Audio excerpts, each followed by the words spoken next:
sister-in-law, Avery and Anna, the Duke and Duchess, and their 4 children. It had been a jolly week, the only real frustration for Jessica being that it had given her scarcely a moment to be alone with Abby.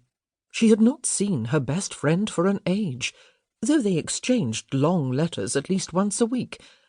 Abby had been a bit disappointed too, but it was Gil who had suggested that Jessica stay on for a few weeks after everyone else returned home. Simple, right? Jessica silently addressed an invisible someone seated opposite her in the carriage. Wrong. She would remain at Rose Cottage to give Abby her company a while longer, Jessica had announced to her family. She was 25 years old, after all, and no longer needed to be coddled like a girl. Gil would hire a post-chaise for her when she was ready to leave, and she would have her maid, Ruth, for company. Her family, alas, at least the vocal part of it, which interpreted meant the female part, saw things quite otherwise. Jessica, for all her advanced years, could not possibly be allowed to remain behind, since that would mean her returning alone. Poor Ruth apparently counted for nothing. All sorts of harm might befall Jessica in the form of footpads, or highwaymen, or rude hostlers at inns, or wild beasts, or broken axles, or torrential storms. Besides which, her grandmother, the Dowager Countess of Riverdale, had pointed out, as though to clinch the matter, "It simply is not done for any lady to travel alone, Jessica, as you must be well aware, even someone my age." Grandmamma was well into her 70s. Jessica's protests had gone unheeded. "You cannot possibly stay here," Jessica's mother had said at last, a note of finality in her voice.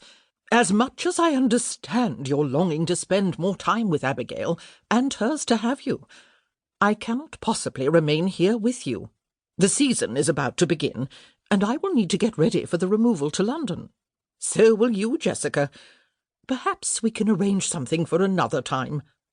Jessica had cringed at the very thought of going back to London in order to participate in all the glittering entertainments of yet another season. Her 6th, or was it her 7th? She had lost count. It was not that she hated balls and picnics and concerts and all the other parties and such with which the town amused itself during the months of spring, while Parliament was in session.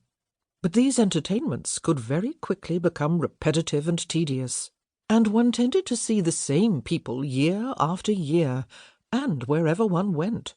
Her continued single state was always more apparent in London than it was in the country. "Oh, Mamma!" she had protested. Aunt Matilda had been smiling sympathetically at her, but it was not sympathy she had needed. It was a defender. That was when Avery, her brother the Duke, had come to her rescue. He had listened in silence to the family conference, sitting in one corner of Gil and Abby's sitting room, holding Beatrice, the newest addition to his family, while she sucked partly on her thumb and partly on one formerly pristine fold of his elaborately tied neckcloth. When he had spoken, it had been with what sounded like a sigh, as though he had found the whole proceeding excruciatingly tedious, as no doubt he had.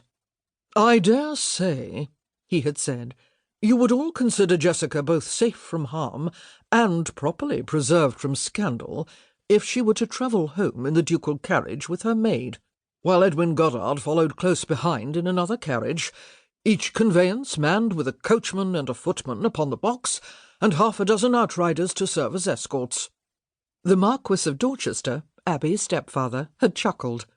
"All of them clad in the brightest ducal livery, I suppose, Netherby?" he had said. "But of course." Avery had raised his eyebrows, as though surprised that the matter could even be in doubt. "It is a splendid idea," Anna had said, beaming at her husband and her sister-in-law. "Avery will send them whenever you are ready to leave, Jessica. How lovely it will be for you and Abby to enjoy some time together after the whirlwind of the celebrations during the past week." And that had settled it. Though Avery spoke only rarely during family gatherings, when he did speak, no one ever seemed to question his pronouncements. Jessica had never quite understood it. He did not look like an overwhelmingly powerful man, or even behave like one.